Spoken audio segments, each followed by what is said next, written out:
Hare Krishna. Hare Krishna. Hare Krishna, Mataji.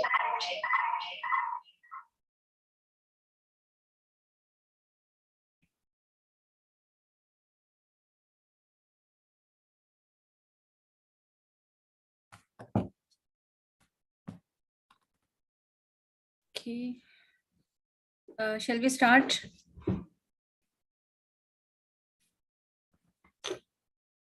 Yes, Mataji.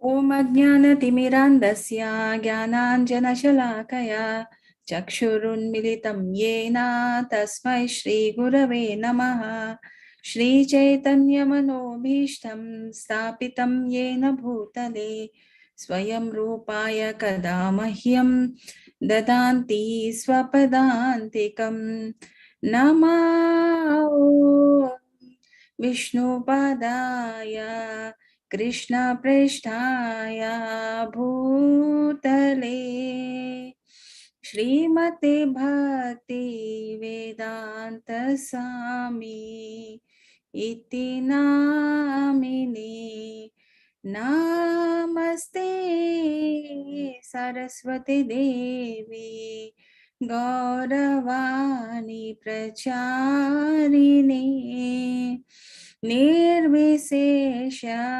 Shunyavadi Paschata Deshatarine Jaya Sri Krishna Chaitanya Prabhu Nityananda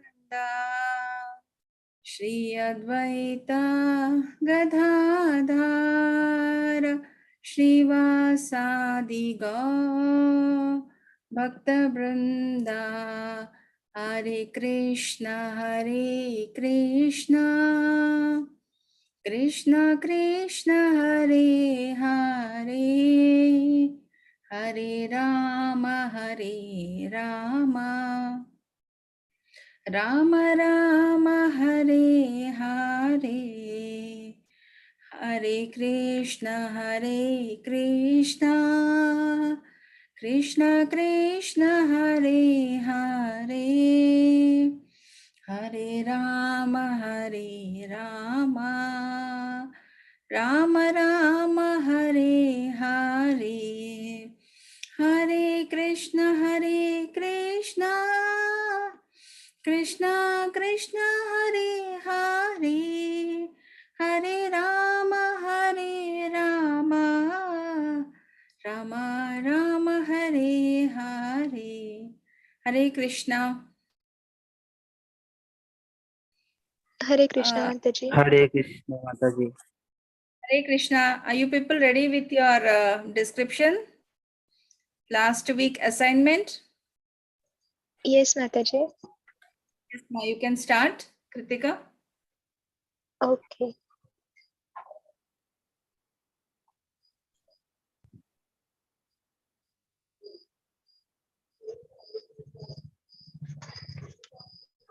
You had told me to prepare for Bhagavad Gita 2.23 to Bhagavad Gita 2.34, right?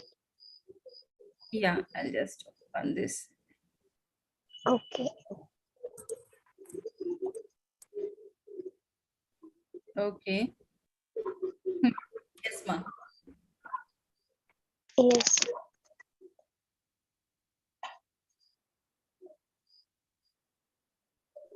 Mataji, I'm not able to see. Okay. So I can directly read this translation. Okay. Okay. Text 23. The soul can never cut to pieces by any weapon, nor burned by fire, nor moistened by water, nor withered by wind.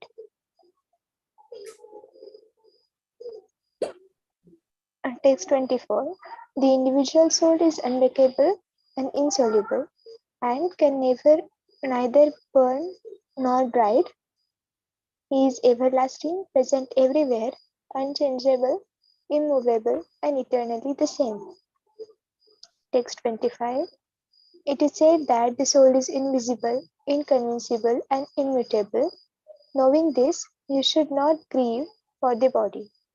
If, however, you think that the soul or the symptoms of life will always be born and die forever, you still have no reason to lament, O Almighty Armed. One who has taken his birth is sure to die, and after death, one is sure to take birth again. Therefore, in the unavoidable discharge of your duty, you should not lament. All created beings are unmanifest in their beginning, manifest in their interim state, and unmanifest again when annihilated. So, what need is there for lamentation? Some look on the soul as amazing, some describe him as amazing, and some hear of him as amazing, while others, even after hearing about him, cannot understand him at all. O descent of Bharat, he who dwells in the body can never be slain. Therefore, you need not to grieve for any living being.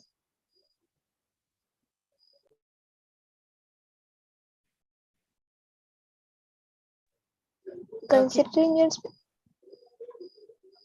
Yeah, please continue. Considering your specific duty as a Kshatriya, you should know that there is no better engagement for you than fighting on religious principles, and so there is no need for hesitation. O Park, happy are the Kshatriyas to whom such fighting opportunities come unsought, opening for them the doors of the heavenly planet. If, however, you do not perform your religious duty of fighting, then you will certainly incur sins, neglecting your duties, and thus lose your reputation as fighter. People will always speak of your infamy, and for a respectable person, dishonor is worse than death.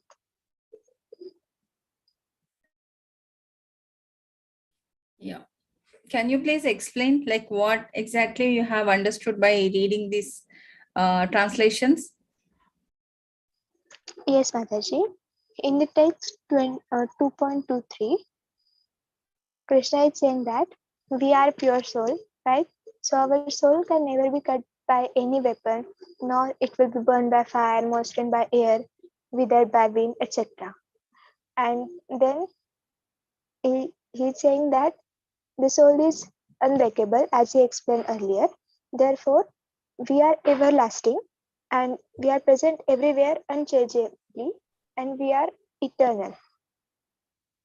Then we are part and parcel of Krishna, and therefore uh, we are a spark of his shine. In Bhagavad Gita 2.26, Krishna is saying that if you are thinking that the soul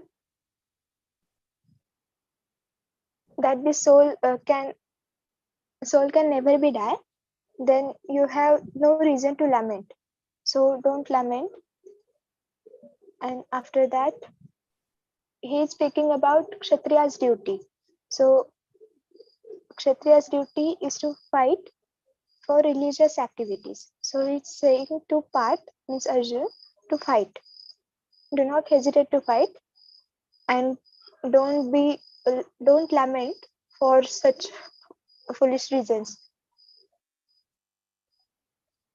Okay. Hare Krishna. And Next comment. Yeah, please tell me. after that, in the last shloka, he is saying that for a respectable person, dishonor is more worth than death. So if someone is speaking about infamy, then he don't bear dishonor. So therefore, as a Kshatriya, you have to fight for religious activities. So don't lament, go and fight. Yes. Yes, Amit, you can continue.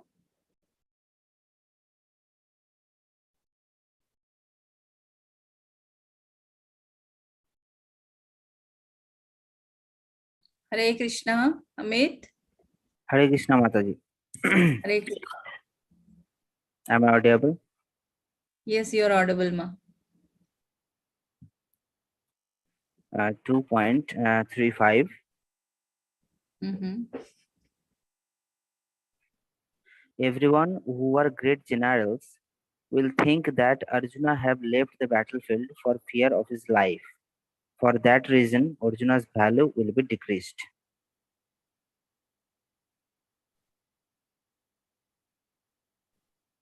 Okay.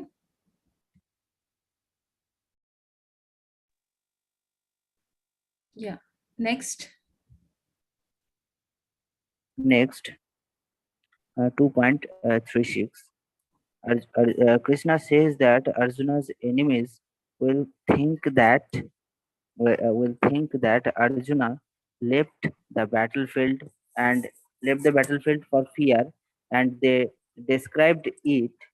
They describe it in many unkind words and question in his ability. That is very much painful for him. Like he is a Sastriya, and he l- have to battle, not to leave the battlefield uh, in the Mohamaya. Yeah. Duty. He has to do his duty. He has He to don't do his have to get deviated from his duty. Okay. yes. Yeah. 37.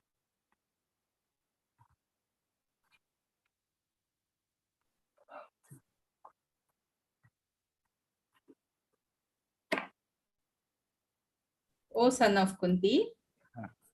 O son of Kunti. O son of Kunti. Where is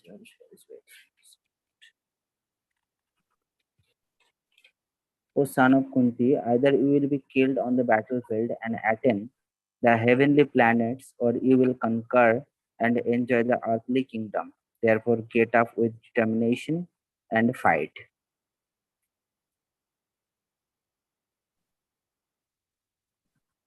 Okay. For the Shastriya, the main thing he has to do is the battle, and that's why the Krishna encouraged him to battle in the field. So that is the main theme of this. If a Brahmana, he has to do a work of a Brahmana, reciting the Vedas and serving the community by imparting the spiritual knowledge. Kshatriya's work is to protect the country and all the people who are there in the kingdom. Similarly, a Vaishya's duty is to do the trading, and it's his duty to supply all the required essential commodities to the people. And Shudra's work is to do the service to all these three people. So this is the job allocation which has been given, so that there is no confusion, who has to do which job. Okay. And in this scenario, now Arjuna being the Kshatriya, his duty is to fight and protect the nation, isn't it? Yes. Yeah. 2.38. Krishna clearly says that Arjuna to fight for sake of fighting, not to think about win or loss, because nothing happens without the desire of Krishna. Yeah. So many situations, before we take up something, say suppose if you wanted to take some project, or if you want to go on pursue certain things, so not only Arjuna, it is something like us.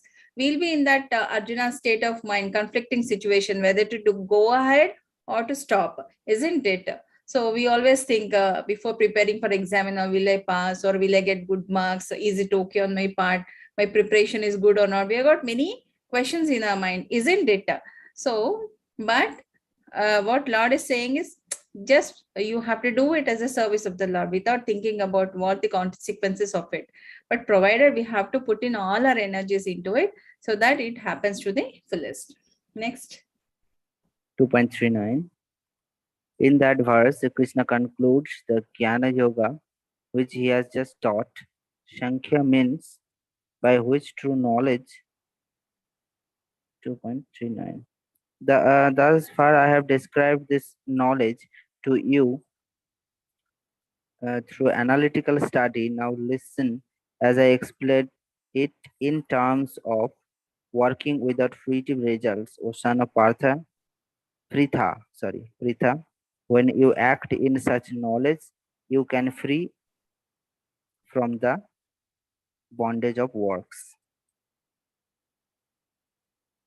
Yeah.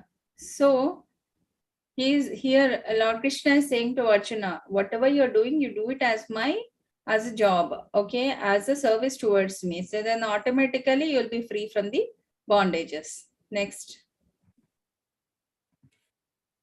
2.40. In the endeavor, there is no loss of diminution, and a little advancement on the path can protect one from the most dangerous type of fear. Yeah. See, fear is the only thing which will make us to take a step back, isn't it? So if we are able to, just a minute, give me.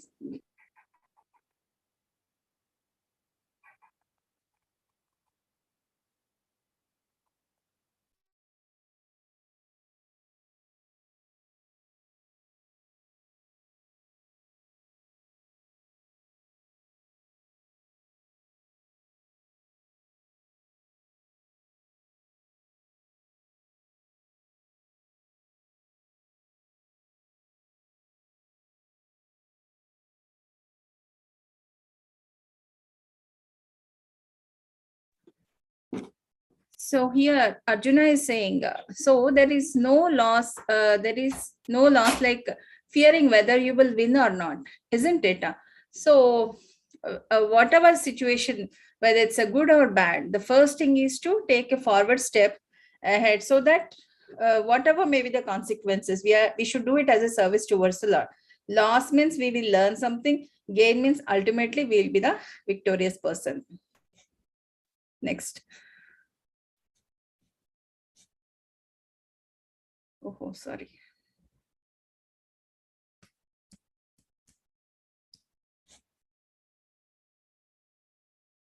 Sorry, where it is going. Yes, ma. Next.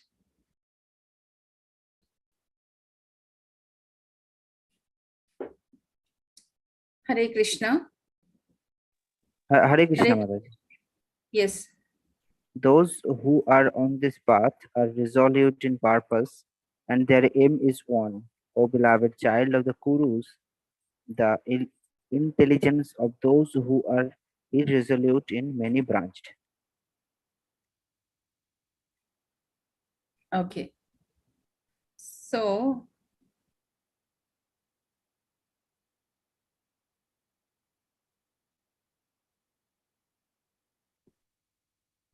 yeah. And those who are in this path, like um, the pure soul always think only about one thing, service towards the Lord. So is not the soul which is not surrendered. Okay. So their mind will be totally into different things and different frenetic things, and they are lost. But the person who is a pure devotee, and who is totally concentrating on the Lord, and he will aim for the only one thing, which is assigned by the Lord. So here describing about the qualities about Arjuna. Yeah. Next. 2.42 to 2.43. Men of less knowledge are very much attached to the flowery words of the Vedas that can make on to fall in love of heavenly planets, good birth, power, and so forth. It is very difficult for such inexperienced persons to be situated in the determined action of Krishna consciousness. Less learned are attached to the flowers of poisonous trees without knowing the results of such attractions. Every Yeah, actually, most of the people live, if you just flatter them little bit, they'll be flat. So that those are the people of a low intelligence, actually. So they always engage themselves in sense gratification and take to pleasure out of it. But having said, say as in the text 44, their minds are always attached to the sense enjoyment. They'll be in a daydreaming, and they'll all be getting pleasure out of the small things which are pleasing their senses. Yes, you can read this 45. 45. The Vedas deal mainly with the subject of the three modes of material nature, O Arjuna, become transcendental to those to these three modes, be free from all dualities and from all anxieties for gain and safety, and be established in the self. Yeah. So the main objective of the Vedas is to be free from this material bondages, and will always be in a Sattva Guna. So once you are there in Sattva Guna, then we'll be free from the dualities and we'll be free from the day-to-day anxieties. Yeah, next.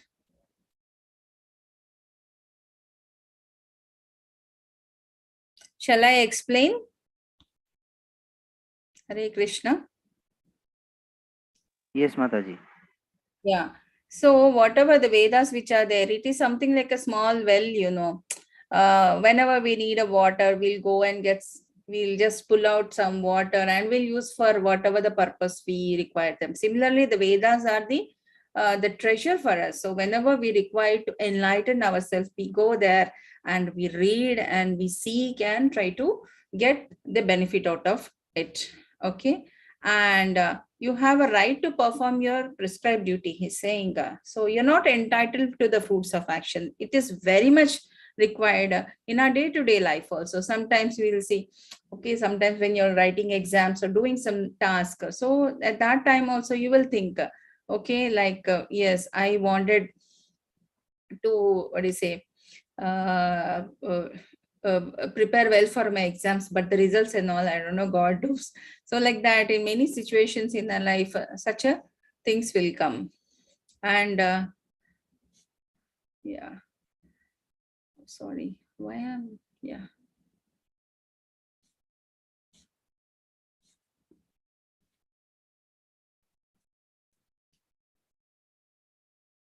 Similarly, yeah, perform your duty equipoise. Like here, Lord Krishna is saying to Arjuna, do your duty as a duty, abandoning all your attachment to success.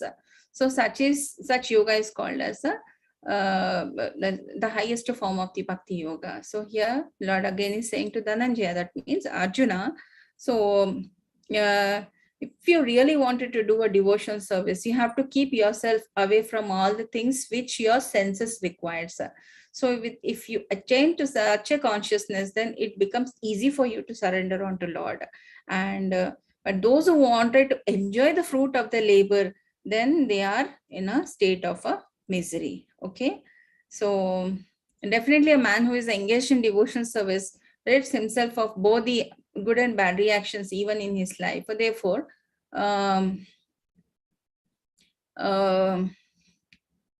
he doesn't care if anything odd happens. Also, he'll think it's Krishna's mercy. I think you must have seen in your level 1 class. So the devotee will be saying if the house is broken by an earthquake or shattered by some other thing, some distressful situation, he thinks it's all Krishna's mercy. Okay, he will never. Similarly, if somebody is flattering him, somebody is giving them upper hand, then they think it is it's good for them. It's he will be balanced. He will not react much to it. Okay, and so now here Lord Krishna is saying to Arjuna, your intelligence is passed out of these forestation of delusion. So you don't speak like a common man or a normal man. You come out of that thinking that I don't want to do the war, I don't want to kill these people, and so you're much learned person than I thought of. But these are the people of the low intelligence will speak like this. So and what are the persons who say they are in a higher stage of a perfection or higher stage of realization? As we have discussed, the people who are no longer disturbed by the the sweet languages, the flowery languages. Somebody is telling you in a very sweetened way and flattering you. So that type of things people will not get fluctuated. So so here again, Arjuna is asking to Lord Krishna, so what exactly are the symptoms of those people, who have really attained that sort of a consciousness? So how will be the body language? How will they talk? And can you please explain me? So can you please tell me some examples from our literature where people have attained the highest consciousness? Hare Krishna.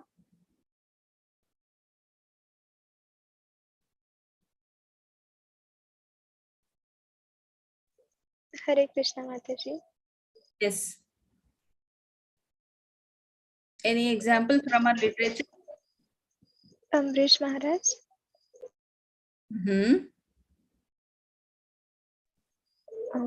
He fully dissolved himself in Ram Katha, maybe, and means anytime he was only talking about Ram Katha and about Ram.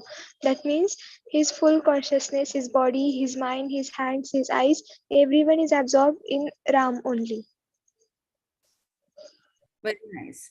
So, that is one example. So again, here Lord Krishna is explaining, O Partha, so a man who give up all types of varieties of desire for sense gratification, and he's purified in his mind because he's satisfied being alone, and he's in a pure transcendental consciousness, and he's not disturbed by any of this miseries, whatever it is, anger, fear, all these things, and he have a steady mind, and he is not affected by whatever happens to it, it's good or bad. So whenever here we are taking an analogy of a tortoise. If you remember a tortoise, wherever you see, if you try to touch it, it will try to go inside the shell and hide itself.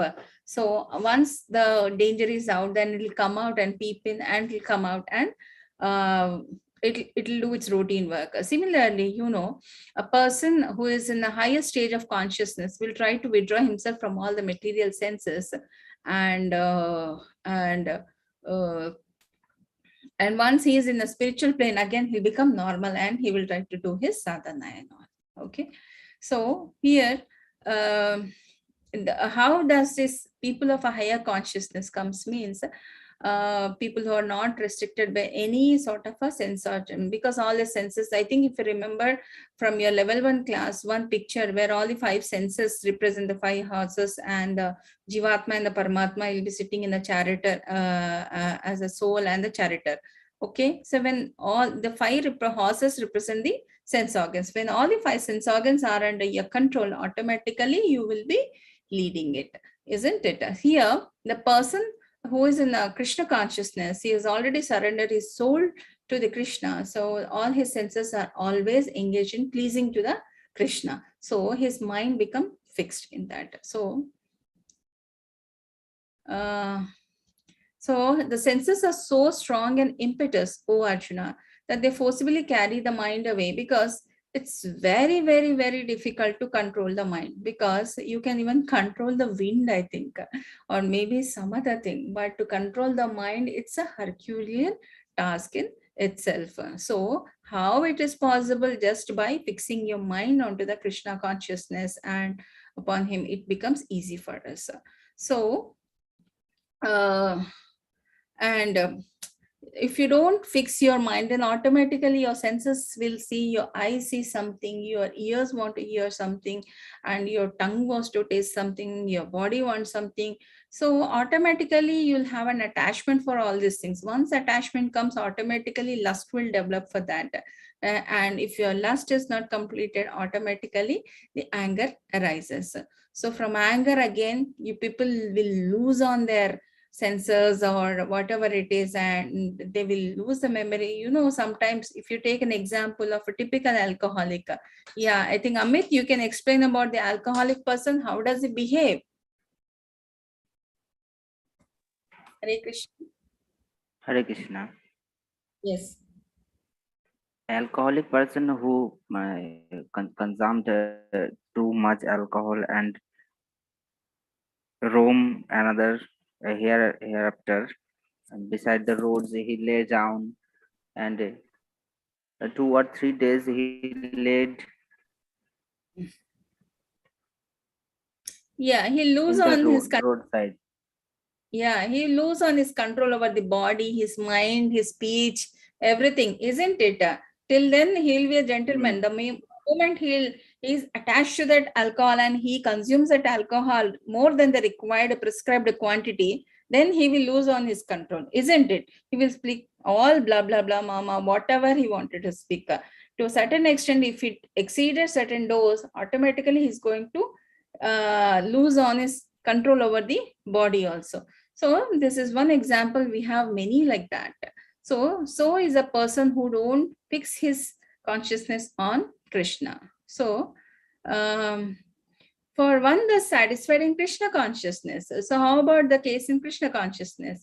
Because these sort of miseries will not exist for them, because always their mind is gazed upon the Krishna and their intelligence is well established. So they have a steady mind and they are happy. So they are in a equipoised state. So as a strong wind sweeps away the boat on the water, as I told you just now, even one of the roaming senses, any one senses is also has lost the focus, means it becomes very, very difficult.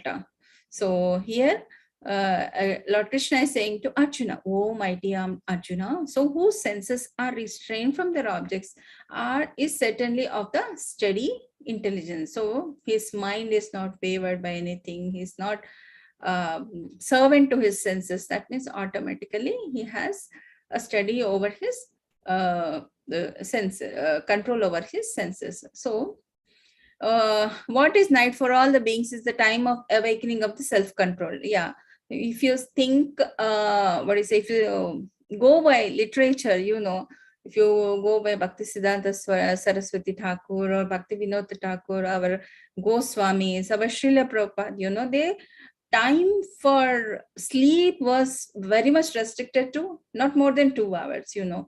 So majority of the time either used to do the writing part and do the write the literature, do the translation work, do the japa. So all those things. So when all the what do you say, when most of human beings are engaged in sleeping at night time, that is a awakening time for the self-controlled awakened soul, you know, and they do all the important works which is required for the to become a first class devotee, as well as they are leaving behind the legacy for the coming generations to lead this, like how Srila Prabhupada has left the great legacy of the Prabhupada books, isn't it? The treasure what he has given to the humankind is immeasurable, isn't it? If you open the vedabase.io, how many books are there? It will take a lifetime to read all those books. So is the state of mind and working of the elevated soul. And a person who is not disturbed by the incessant flow of desires, like means if you, what is the difference between a river and an ocean? Can any one of you please tell me?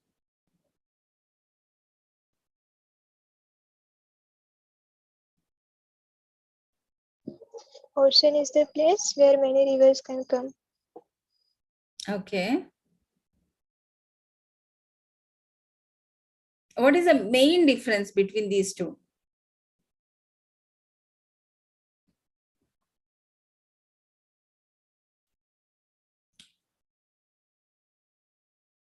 Which is sweeter, which is salty? A river is sweeter, ocean is salty. Yeah, that is the main thing by which you can say if somebody gives you water from both. So without knowing from where is the source, just by taste we can say it, isn't it? And second thing, you know, which is more turbulent, ocean or a river?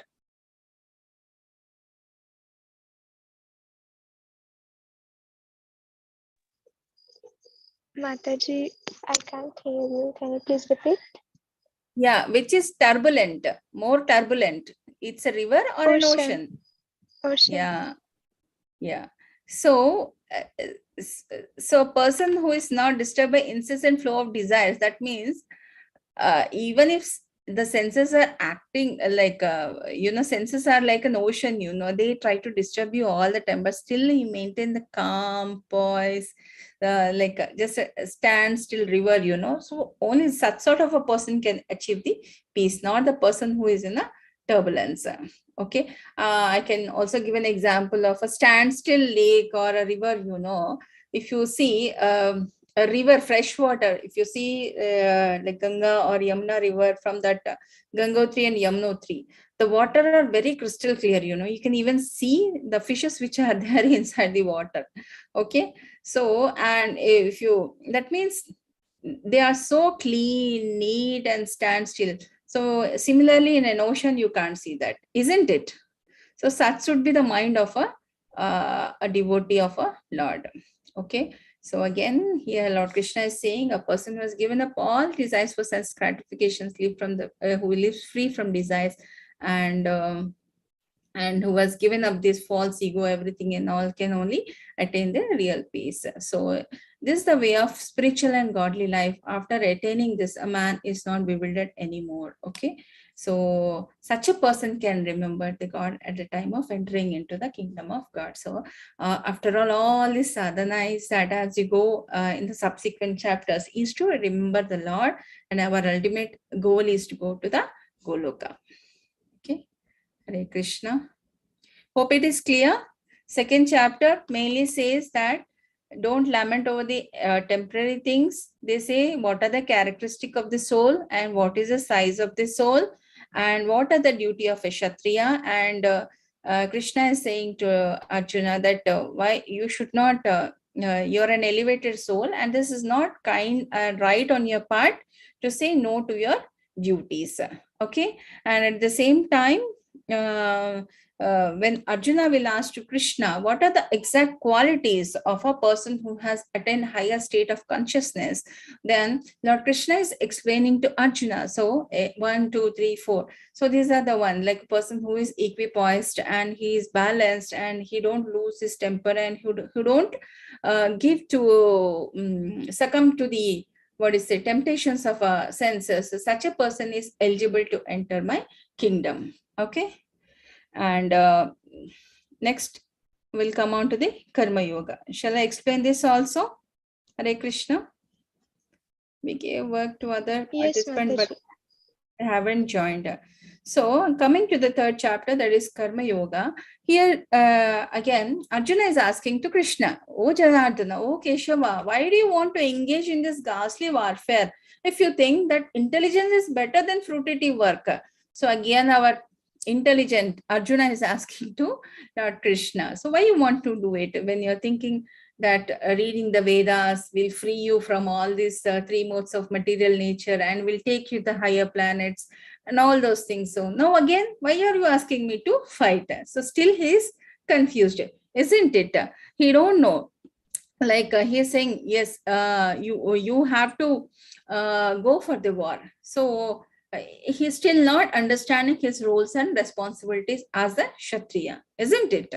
So here, my intelligence is bewildered by your equivocal instruction. You are saying something, but please tell me something which is more pleasing to me. That's what Arjuna is saying to Krishna. So here, again, Krishna is saying to Arjuna, so, there are two classes of men who try to realize the self. So one is by reading scriptures. Scriptures means reading the literature, by philosophical speculations and all those things, some etc. All those, some current, direct current, indirect current. So that is like empirical philosophical speculation is an indirect way, and direct way is by the devotional service. So these are the two classes of men who try to achieve me. So not by merely abstaining from the work one can achieve freedom from the reaction. So simply not doing any duty will not free you from all these things, and nor by renunciation alone. So somebody will think, okay, I'll take a sannyasa, so I'll not have any responsibilities, so I will just think about Lord all the time. So no, that sort of a thing is not at all recommended here.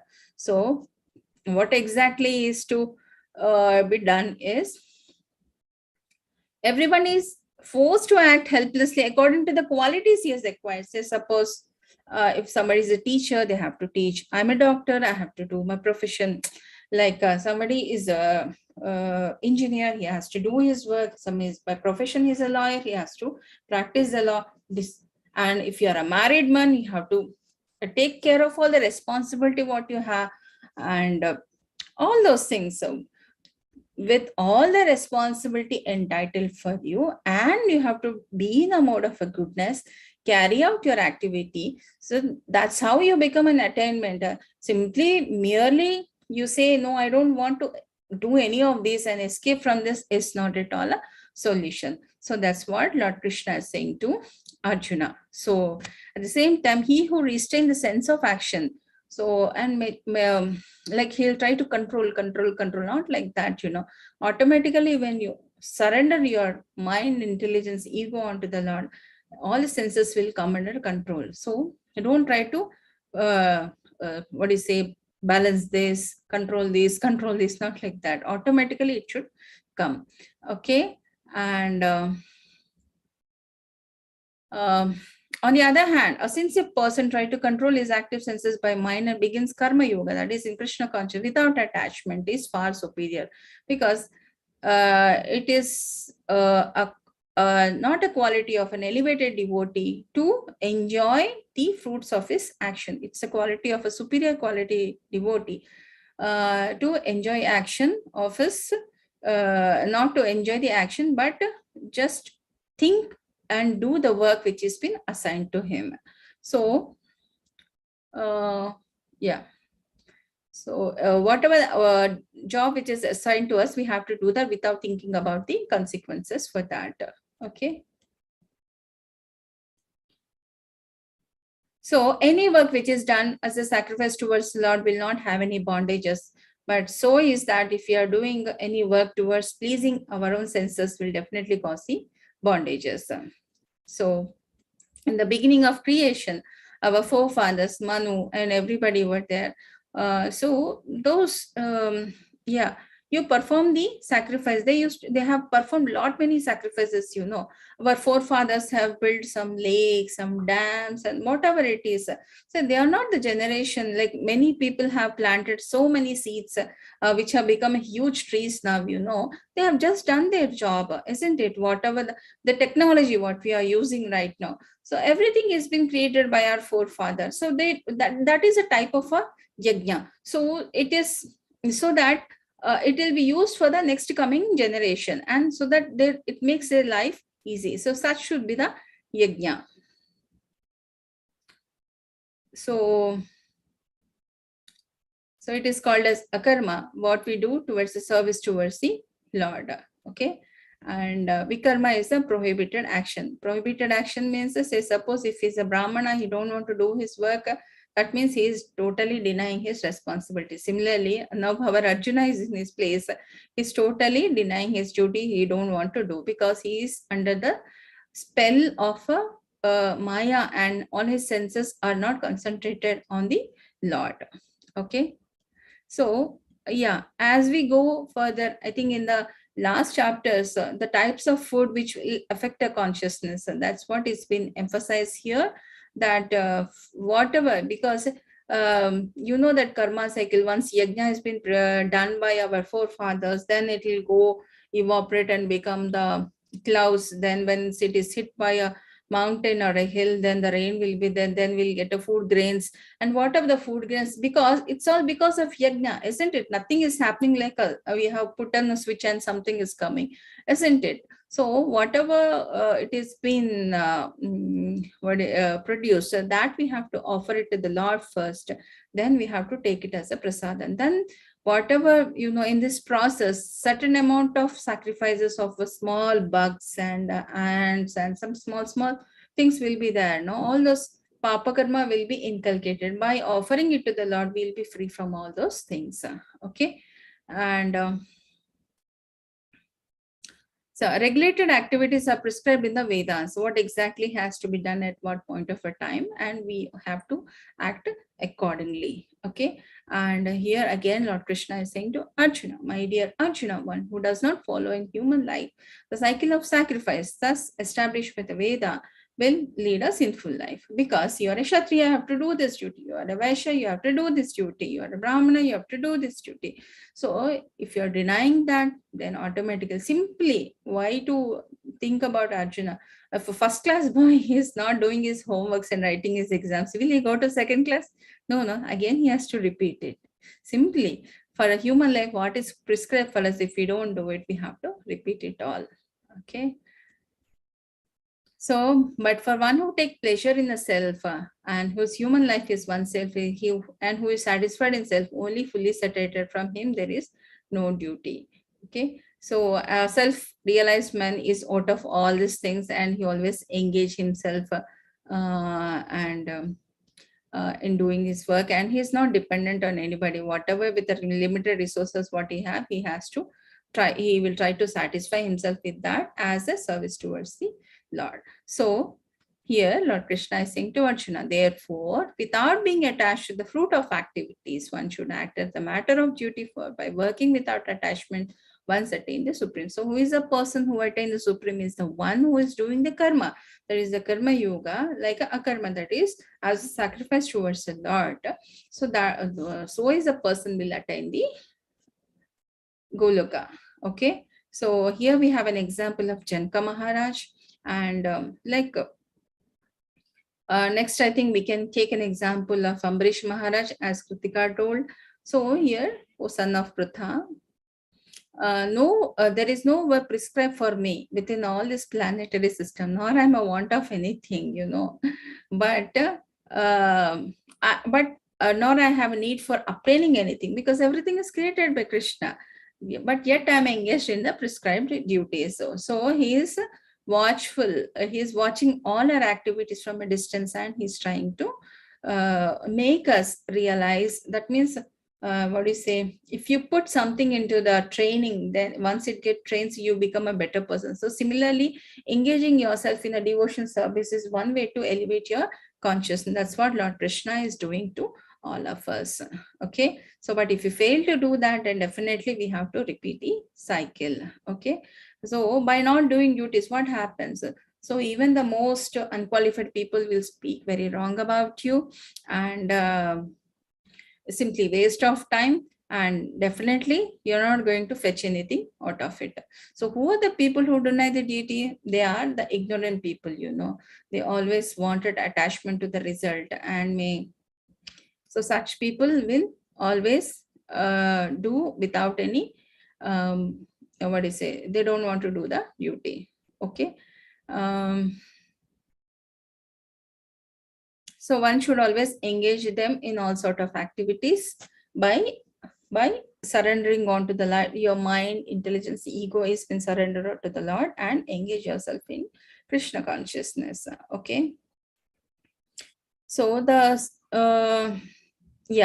who thinks sometimes when the false ego takes a dominant thing, then he will think, yes, I think this we can take example. Somebody, yes, Kritika or Amit, you can give an example. What happened in the Corona time? Many politicians and famous film actors, all those people, what did they do?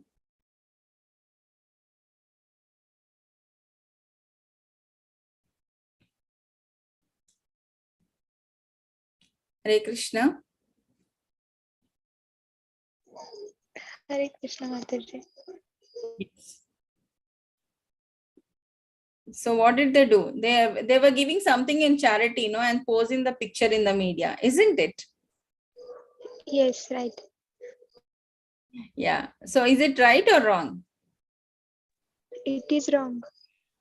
Yeah. So that means they think they are the doers of the activities, but who created the whole universe and mankind, and who gave them the supply? So Krishna's mercy, isn't it? Just for the publicity, Mataji. Yes, Mataji. Yeah. But it is whose property? Krishna's property, isn't it? Yeah. So next comes. Yeah, and the people who are knowledgeable, they don't, many places, especially I belong to Hyderabad. So in Hyderabad, many places, the ISKCON people, they have supplied the food across the city for all the people who are on a duty, you know, they were on emergency duty, the policemen and all. And people, like many people are, they're not having the, they have lost their employment, and they were just, so especially the food part is being taken care by the ISKCON, you know. But no newspaper might have put it in the headlines like ISKCON has supplied these many meals to the whatever, the Corona warriors or something like that, isn't it? Did you see in the newspaper? No, no. So such is the work of the people who are there in the mode of a material line. Okay. So here Krishna is saying, surrender all to me, okay, and with the full knowledge of me, and without any desires for the profit and no claim to proprietorship, and free from lethargy, you fight Arjuna. So here Krishna is saying to Arjuna, so do your duty, and without any thought process in your mind, without any attachment, definitely that is the way you should do a duty. Not only Arjuna, all of us should be doing our duty in such a way. We are not attached to any of the senses or any outcome of the sense organ activity, and we should do our duty. So whatever has been there, as a father, as a mother, as a sister, as a brother, as a doctor, as a teacher, as a student, whatever which is there in front of us, we have to do the duty. So that is said to be the a thoughtful process, a person who is highly elevated and who is in line of getting elevated consciousness, and that person is fit to go into the Goloka. So here again, Lord Krishna is saying, it is whatever you're thinking, like if I kill this person, I will incur this. If I don't do this, then I will. If I go for the war, then my brother will be killed. So this is all lust only, because somewhere your senses are not under your control. You have your belongingness, your senses are weak at this point of. That is the reason why you are thinking about all these things. Here they have already given an analogy of a fire when it is covered by a smoke, you know, you can't see it. Similarly, a mirror full, which is when it is covered by a dust, you can't see anything, and the embryo which is covered in a womb, which can't see anything. So similarly, when a person is surrounded by different types of a lust, like right now in which stage you are. So if you are surrounded by a lusty desire, then you can't see what the outer good. So that's what Lord Krishna is saying. So how we can cut that lusty this thing, then the pure consciousness is the only weapon by which we can do it. You know, we can get rid of that lusty desire, and it will burn like a fire. So when the senses, the mind and intelligence are sitting places of the lust, then nobody can control it. So therefore, Arjuna, the best of Bharatas in the very beginning, curb this, that is, cut this great symbol of sin, you know, lust, by regulating your senses, because you're the very elevated person, and this is the only thing by which it's a destroyer of your your whatever the knowledge you have acquired, what are the skills you have acquired, and whatever the realizations you have acquired, this is going to destroy all those things. So that's what Krishna is saying to Arjuna. The working senses are superior to the dull matter. So mind is higher than the senses. Intelligence is still higher than the mind, and the soul is even higher than the intelligence. But when the soul is surrendered onto the Lord, it becomes easy for you to execute that duty. So do that, Krishna. Do that, Arjuna. That's what Lord Krishna is saying to Arjuna. So that's knowing oneself to the transcendental to the material senses, mind and intelligence. So Almighty Arjuna. So it becomes easy for you, because once you know that, as told by Krishna here, or Krishna here, about your senses are the matter, about that it's your mind is above that senses and intelligence still, and soul is above all those things. Once the soul is surrendered onto the other, then automatically all this matter, intelligence, false ego, senses will come under control. That's what you try to do, and you just do your duty. I know it becomes easy for you to do it. So he is motivating Arjuna to do his work, because at this point of time Arjuna mind is not stable. He is totally in a confusion whether to go for a war or something like that. He is hesitant to do his karma yoga, that is the duty prescribed for him as a Kshatriya. He is waiting, dodging the situation, whether this is right or wrong, or if I do this, what's going to be the end result of it if I don't do this. So he is guarding the situation. So Lord Krishna is saying to Arjuna, this is not the time to gauge all the situation, but to stand up and fight for the war. That's how you can do it. And how it is possible? A pure devotee has to curb all his extra attachment, but just by concentrating on it. Once your mind is concentrated, then Lord will take place, the position of that, and he will try to help you and direct you directly in progressing further in Krishna consciousness. So, by which you can do your duty without getting engulfed in all this Maya and all. So, that is the essence of third chapter. Hare Krishna. Sorry, I have completed before time. Anything you wanted to ask?